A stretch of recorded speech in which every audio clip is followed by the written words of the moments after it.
Okay, Hardin County, same place, different day.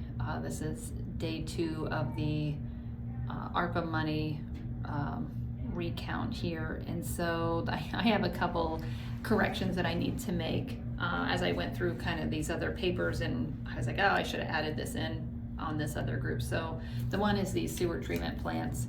I told you about the 2 plants that they completely replaced, but there was another amount in here, and it was the Route Fairway View subdivision plant, and that might be the one that's out at Piper Station again.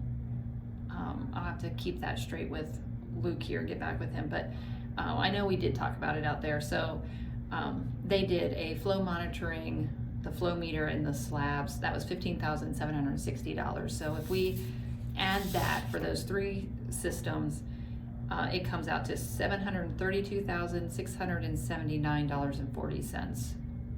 Would be the complete cost of that. And I did go back and talk to my husband. So I had just pulled a bill, I think it was in September, for our sewer, and it was $30.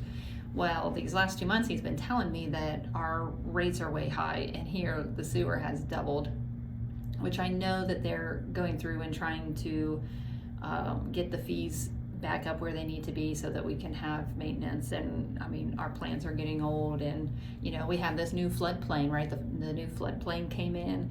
Our water treatment plant's now in a floodplain. I mean, it's this whole big thing. So I don't know why, if that's why it doubled, but it certainly does put us back on par with the $60 or $70 that these private sewer plants have, right? That we're all paying outrageous costs, and that's just the fact of the matter. So if Luke's watching, or the county commissioners watch, I know they watch, let's make sure we get this in place so that I don't have to pay my $60 and their $60. So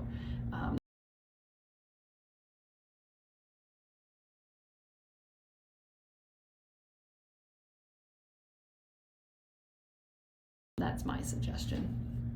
The other thing that I found was, we talked about the courthouse and all their upgrades, and I found out, which I don't know why I had it in a different pile, but it's the Hardin County accounting system was $277,428, and I'm pretty sure that is going up. I think maybe they had another $60,000 that came out. I'm not sure if it came out of ARPA fund, but there's a fee that goes along with these accounting systems, so you have support and all this sort of thing.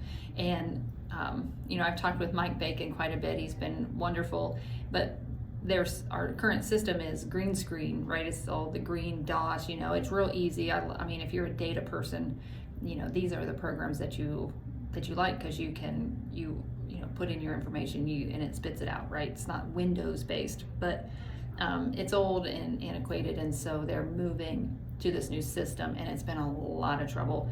I know moving salaries over has been a big deal, and pretty much the last time we talked about it, it's like they're just gonna have to kind of wipe it clean and start fresh because they can't get it to reconcile.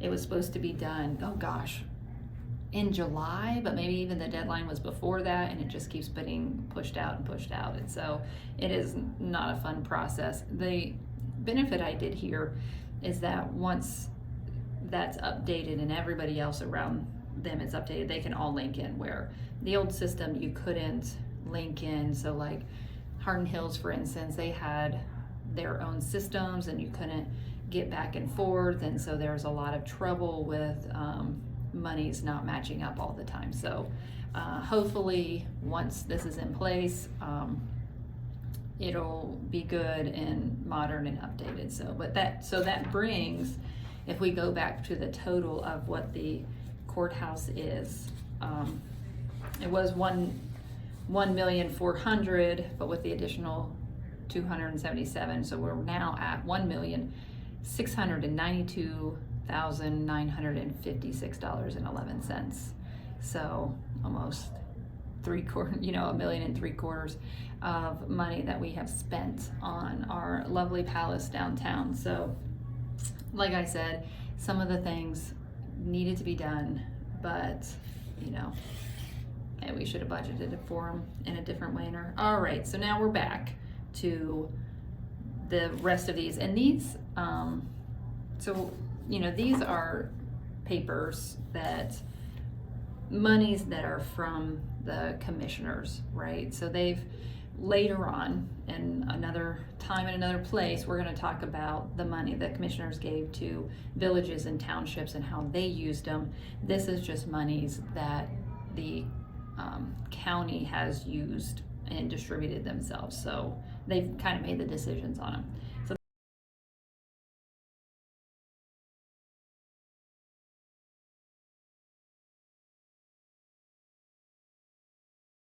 we have Simon Kenton HVAC there, and remember, the county commissioners own these buildings because these different boards and things can't own property, so they own them. They're responsible for their maintenance and upkeep, which a lot of people do their own maintenance and upkeep.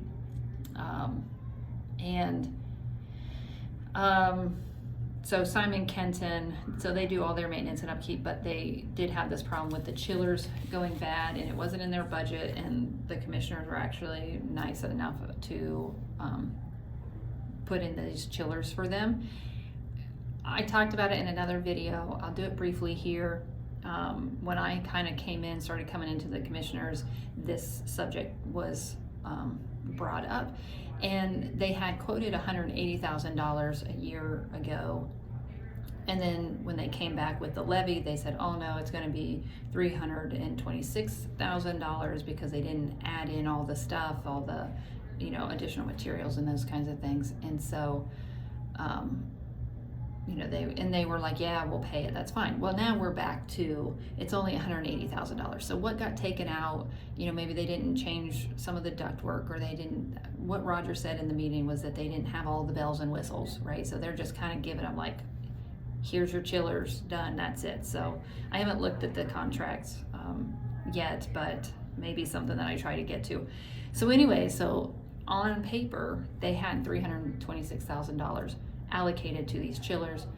The bill's coming in at 180, so now they have $146,000 extra kind of sitting around. That's where I got the money from, the $500 from the fairground, and then this additional money is easy access to be able to help the health department. So that's kind of where that money kind of came in. So Simon Kenton is at $180,000, and then they have that extra. All right, so the and that's, those chillers aren't, they're in process of getting put in this year. So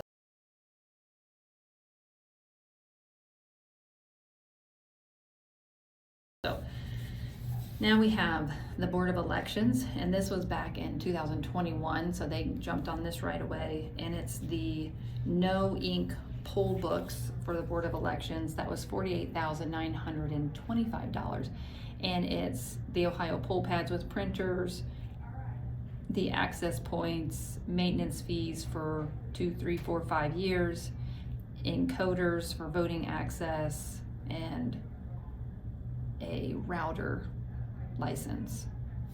So, I mean, that is kind of interesting because I didn't think these machines were supposed to be hooked up to the internet.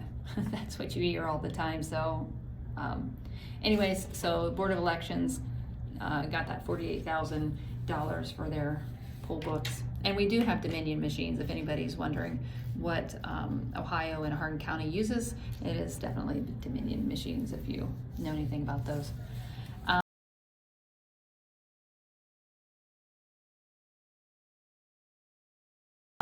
The health board, so I think I said earlier that the health board hasn't received a penny, and that's not true.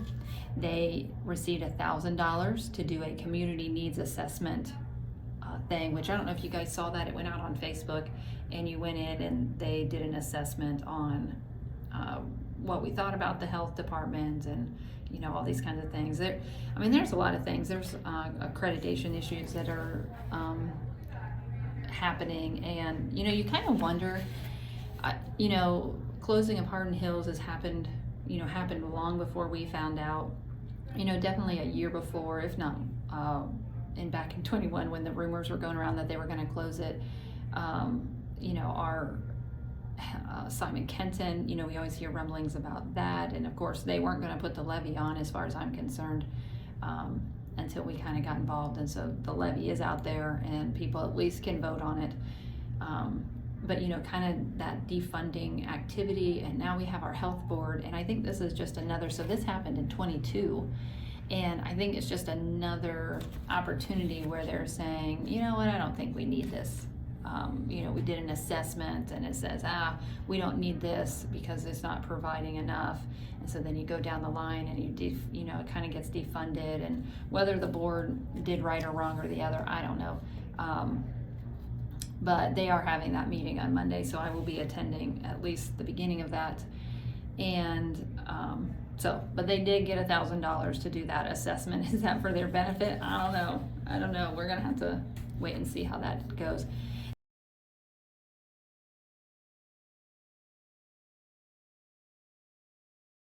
Now there are a couple things here. So when you're going down through these tabs, and Fred is the one who manages this document, right? Just so you know who's in charge of it. But they went through, and I'm assuming that people came in with suggestions for this ARPA money, and they kind of made a tab and kind of held a spot open for those projects. Well, one of them was the Hardin County Museum operations and getting lost salaries.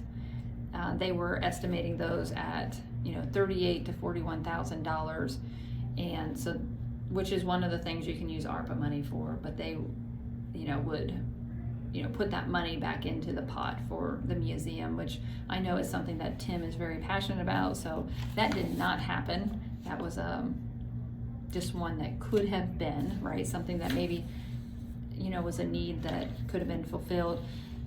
Also museum visitor safety, a museum app, and that was right around $8,000 kind of activity. So another one that they were trying to kick around.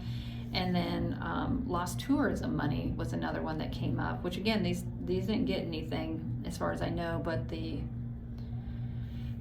so they have like Hardin County bed tax income for 2019, you know, was $75,000 with an adjustment, you know, so $78,000. Oh yeah, and then 2020.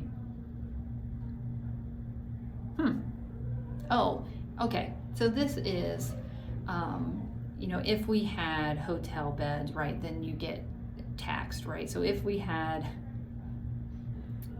you know, we only have the one or two kind of hotels in our area, but somehow they were looking at and kind of calculating, like, could we take, and, you know, it looks like it was gonna be, oh gosh, $78,000 for 2019 and $40,000 for 2020. That would, I'm assuming, would go into the tourism fund, where Deb Phillips is now. But so anyways, that was just another thing that they were kind of looking at.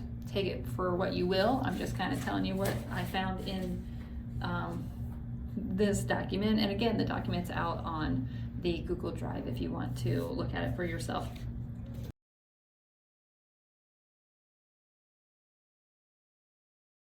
Okay, we're back to reality of things that we are spending money on. Now this one again, I wish I had more time to get more explanation, because I just like to have all the details. This is the Mast Ditch 988, and they bore under the rail to alleviate funding. Now, I don't know if this is the one that's in the city. It's probably not, but you know, they would, no, because that would be the river. So anyways, wherever the Mast Ditch is, right, they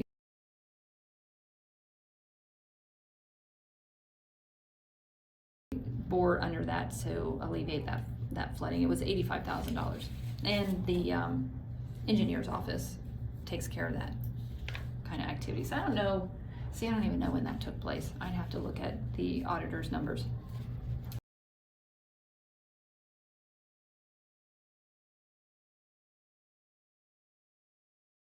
The other thing that the engineer's office got was a material storage building.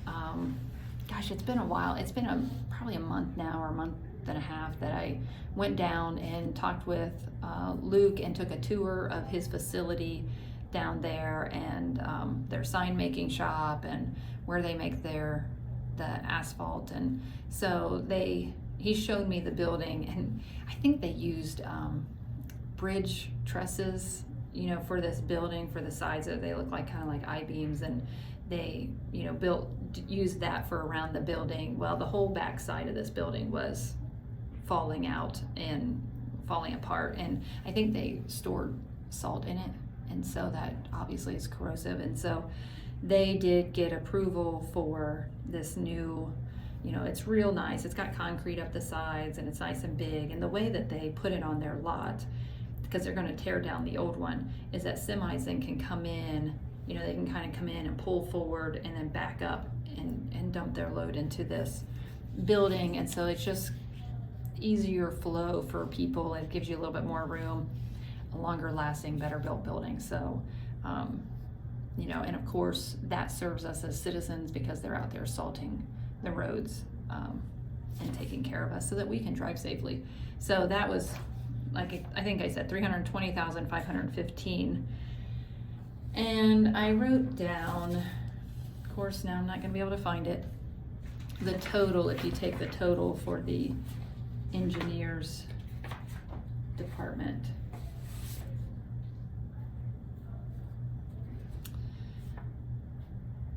Maybe that was the $1,138,194.40. So, you know, if you figure with those sewer plants, the material building, and the little extra stuff, the boring, that, you know, the engineer's office benefited with that about $1 million in that manner, which, yeah, it is what it is. At least these are things that actually touches citizens, you know, the flooding, the sewer, you know, those kind of things. We actually have some tangible actions to those. So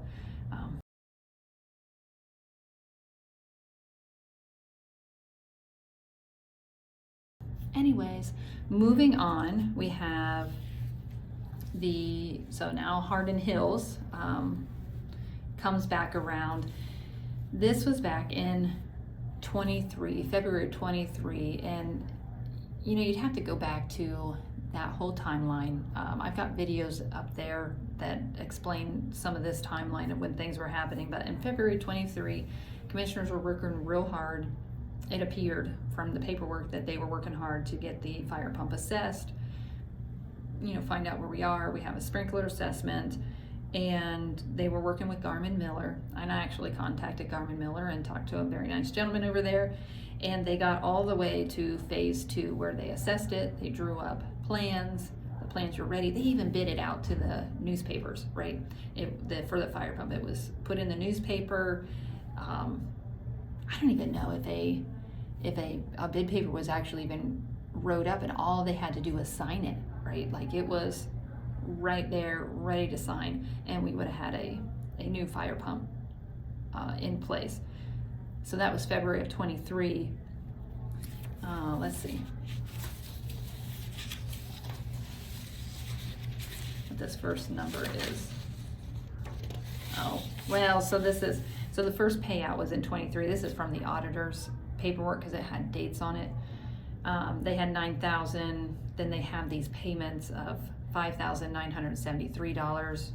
1, 2, 3, 3 of those. And so I think that was paying for Garmin Miller, kind of like a monthly payment, because it's February, March, April, June, and September. So kind of what happens in the middle of this, and where Garmin Miller kind of came, is that they're like, okay, we got all this stuff, and then the Strotter lawsuit happened, that they settled in that, and then it kind of changed the trajectory of Hardin Hills, and they started moving to just closing of the facility. So that's where, you know, the Garmin Miller, they didn't sign the fire pump paperwork. I'm assuming, with the information that I have, that they didn't sign that paperwork because they knew at that point that they were going to close the facility, and that would have been July of 23, at least July of 23, if not well, it would have been before that, because you would have had negotiations before that. So so fire pump assessment, $30,000.50, or $30,000 $50. Okay, we'll get that out. They did a sprinkler system analysis in January 23, that was $5,000.40. They replaced the elevator motor, that was $5,800. That was in 22.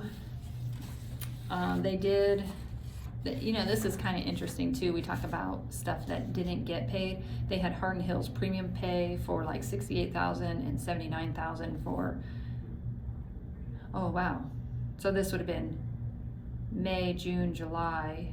So like 3 months, 70 of time, 2 or 3 months of time that they would have had this. But so they didn't take that premium pay out of ARPA money, but they certainly did give premium pay for all those people. So where that money came from, probably just the Hardin Hills General Fund, I don't know.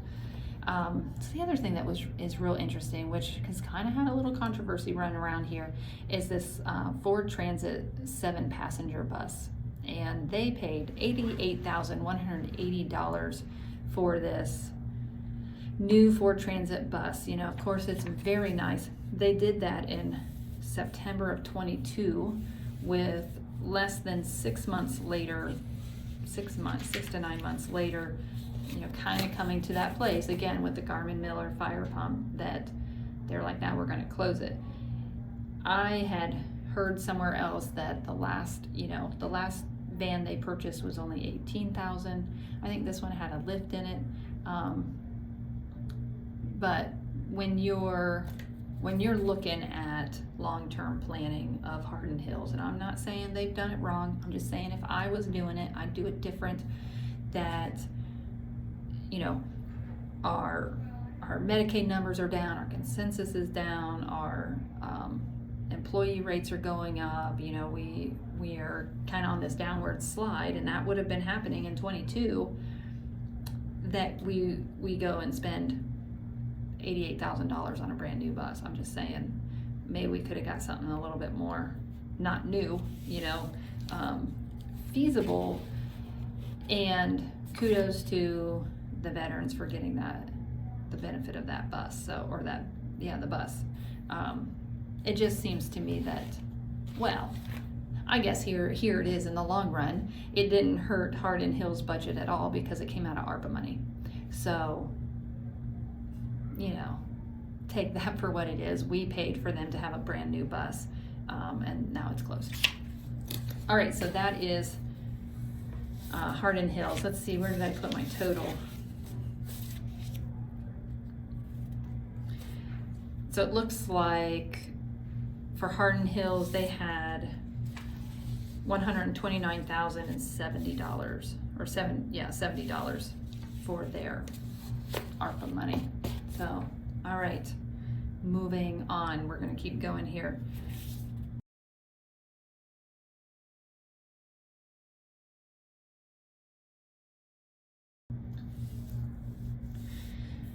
All right, the last on the docket is the sheriff, right? And we know that sheriff is in very good standings with the commissioners. They've been very good to them. I mean, the sheriff is the most powerful law enforcement in our United States. So kudos for the sheriff for being in a good place, right? Because that's what we need. They have 5 sheriff cruisers. And I don't know, I think somebody was talking about, like, they had pool shared cruisers. Oh, they had, see how many more books there are. They had shared cruisers, and so they would get dinged or they'd be treated not the best, and everybody kind of blamed on everybody else. And I think now, if I remember the conversation, that they all kind of have their own, and so it's your baby, it's your responsibility to take care of. So they got 3 Ford Police Interceptors utility with upfitting, 1 Ford Explorer XLT with upfittings, and 1 Ford F-150 XLT with upfittings. Those were all $68,000.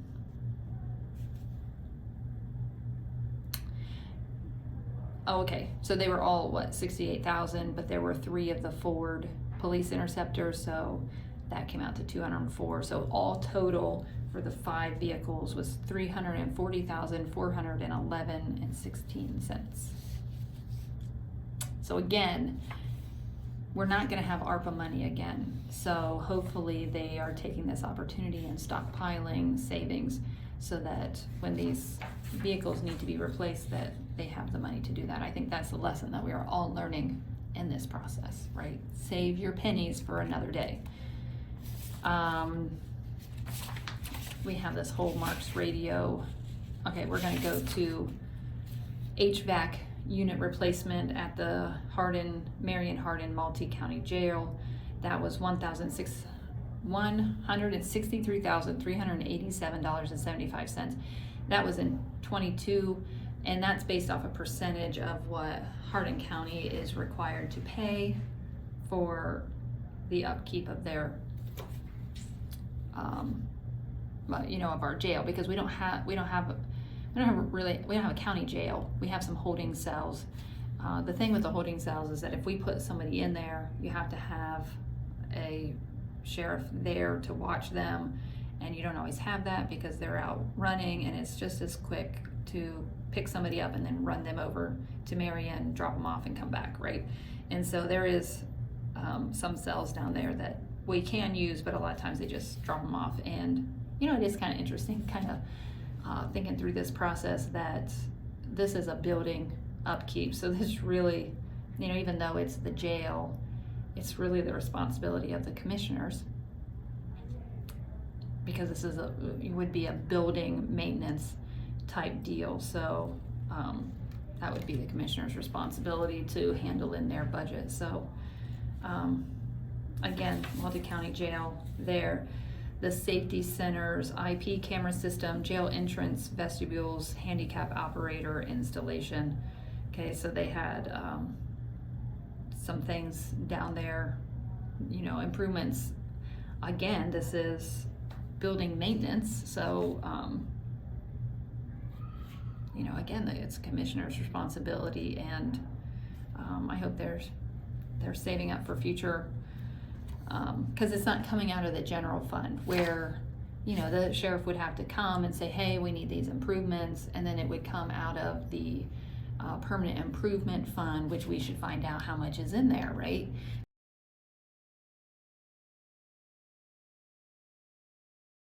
Because that's what they have millions of dollars in that permanent improvement fund, and then they're taking this money out of ARPA, which could be used for, I don't know, salaries at the health department, sewer systems, infrastructure things, and it is still the commissioner's responsibility. And so we have, if we have money in that permanent improvement fund to make these upgrades, they should have used that, and then they could have used this ARPA money to do other things. So I mean, at the end of the day, it's still really disappointing, because here's the deal: when we go to say, hey, we need an improvement over here, they're not going to let us take money out of that fund or the general fund, right? They're like, oh no, you can't use that. Anyways, okay, so those improvements, I don't remember if I told you, are $204,593.16. Okay, a lot of numbers today. Again, we're talking about the safety center data room now, and I went down and talked to Sheriff Everhart about some of these things. I got a little more information about what did you do here and why'd you do it. And they have this little closet, because we did the walkthrough. They have this little closet that is their data center, and people come in, they put it in, and then they come in and repair it. They add stuff, and there are wires everywhere. And so Chris came down and cleaned it all out, made sure the wires were grouped together and nice and neat and clean. And of course they're adding the remodel at the for EMA LEPC back there. So that was $18,700 to pull wiring. So there's some okay, now we're going to talk about the Marks radio. This is pretty controversial. I mean, you can kind of have people all over the board on this one. So we have Marks all the old radios, I'm trying not to make this too long, all the old radios are VHF, right? They've been used forever. They work really well in and out of buildings. They're reliable. They're cheap, right? That's the big thing. They're cheap. The receivers are cheap. The antenna things are cheap. I mean, everything it's affordable because it's been around forever and a day. Well, Ohio and everybody else is going to these Marks radios, which is interesting because Motorola had a monopoly on it. I think there is one other person you can get these radios from, a different company, probably owned by Motorola. So if you're not into monopolies, this is not your thing. But so they have these Mark radios. I don't know what it stands for. I've heard it before, but it's supposedly it's connected. So like if we needed to talk to the state, or Mark's radios they're all interconnected, so we can get a hold of anybody anywhere. They're going to have them for the election, so that if anything happens, we can radio into all these higher departments for safety reasons and whatnot. They do have some major limitations.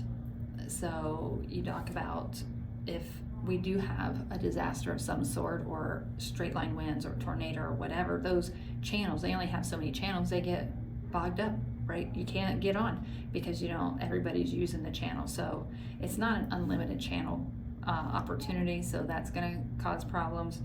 And they don't work in buildings, and that's my biggest concern. And I've talked to some people about it, and there's lawsuits up in Lorain County that I was able to find that the fire and police people, they don't want them. They don't want the Marks radios, and the commissioners up there force them to have them, and they are suing because they're like, we don't want to spend this money. They're $6,000 a piece for these units. I mean, it's astronomical. And the problem with and it's the same thing with the school buses. My husband's a school bus driver. The Marks radios don't work. They can't call in or get out information. And if you have a problem on the bus, you have an accident or something, and your radios don't work, then it's not really pointless. I mean, you have your cell phone. You're going to use your cell phone. So the same thing is happening when you are emergency, responding, and you have to go into a burning building, or you have to go inside somewhere, and those Marks radios aren't going to work. What good are they, right? What good are they when you're, need to get help? You're going to pull out your cell phone when you're inside of a burning building and say, hey, pick up my call. I'm trying to call. You're going to text somebody. So that's my biggest concern, is to make sure that when our emergency services people they need these radios to work, that they actually are going to work, and that's not always what I hear. So that's the controversy. That's the thing. But what we do have is that there's a mandate that I hear from Sheriff Everhart that everybody's going to have these Mark radios. I don't know if that comes from the state or if that's just, they're not going to, so the story is they're not going to maintain the VHF antennas because they're only going to maintain the Marks radios, so they're not going to incur that cost. Right now, I did talk to the Ada fire chief, and they had VHF when Marks came out, because they're kind of cutting edge over there. When Marks came out, they got the Marks radios, and then they didn't like them, and so they still have Marks radios. They kind of sit over in the corner, but they went back to VHF. They're like, this doesn't work, this isn't safe for our people, so we're just going to go what does work and what's cheap and affordable. So let's talk, sorry about all the drama. So we have Marks radios are $8,000 a piece. They bought 50 of them for $400,000. The mobile units are $5,782 a piece, and they bought 26 of them. And that comes to $550,000, $550,357.25. Sorry, I'm all tongue-tied today. Then we have the amplifiers, which we've talked about in some of the commissioners' meetings. They have to put antennas at all the schools, right? So Kenton, Upper Scioto Valley, Ada, Hardin Northern, Ridgemont, the courthouse, the annex building, the LifeWorks Community School. Yeah, and these assessment tools, right? So they have these all there. That's $260,985 for those repeaters. Now they are using a local ham radio tower. They're moving it down to the sheriff's station and putting it up, so they save some costs there. And that's going to serve as a repeater, because if you have one line of marks go down, then you have to have a backup, which they didn't have before, but they are going to get one now. And so, you know, real roughly, you're looking at $800,000 for these Marks radios. Now, they also have, come over here,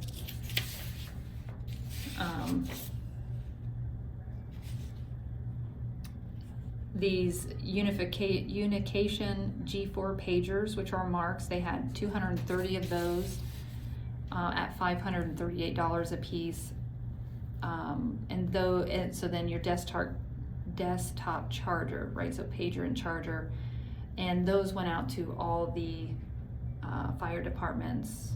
I think EMS got those, so that they at least have the pager. So those were paid for $141,724.85 for additional Marks type pagers.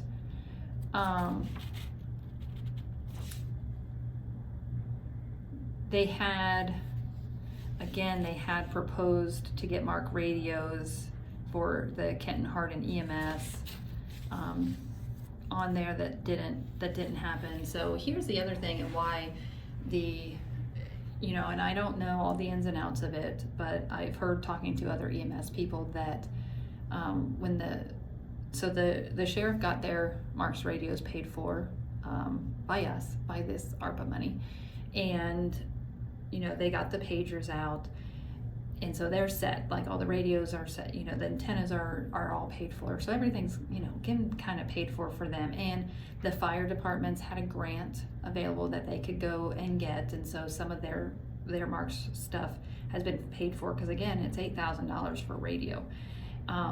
The problem that I have heard is that when it comes down to these volunteer EMS groups, is that they don't have any grants available, and they don't have the access to these ARPA funds, right? Which, hey, there's another thing that we could use ARPA funds for. But they're being mandated, I think, by 25 to have these Marks radios, because basically the 911 dispatch that's at the sheriff's station is not, right now they send out dual signals, Mark signals, and then VHS and or VHF, and they're not going to do that anymore. They're only going to do the one. So if you're not going to switch over, then you're not going to be notified, and if you're not notified, then you can be defunded and disbanded, and there goes your volunteer EMS department. So what's happening is that it's mandated, so they have to get it. And I know the one, I don't know if it was Forest, that they have $58,000 that they have to now pay for these radios. Well, they don't have it in the budget to pay for these radios. They don't have a grant available, and so how are they going to afford these radios when the sheriff didn't have to afford theirs, the fire departments didn't have to afford theirs? So again, commissioners, if you're watching, this is a great opportunity to really help our volunteer EMS, and our volunteer EMS actually serves us as citizens, because they're the ones who come to save our life. And so I'd like them to be notified. I'd like them to stay part of our community. That's just what I'm thinking. So that is, so a lot of drama around the Marks radios, good, bad, or the other.